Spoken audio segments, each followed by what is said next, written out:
BJP leader तीन मार मल्लाना पर बाज नामालूम अफराद ने हमला कर दिया।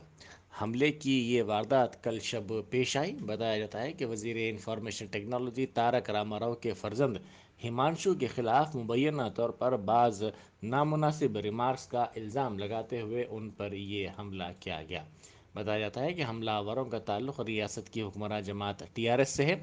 इन पर हमले की ये वीडियो सोशल मीडिया के मुख्तलिफ प्लेटफॉर्म्स पर तेज़ी के साथ वायरल हो गई। इस वीडियो में दिखाया गया कि इन हमलावरों ने तीन मार मल्लाना के यूट्यूब चैनल के दफ्तर में तोड़फोड़ भी की।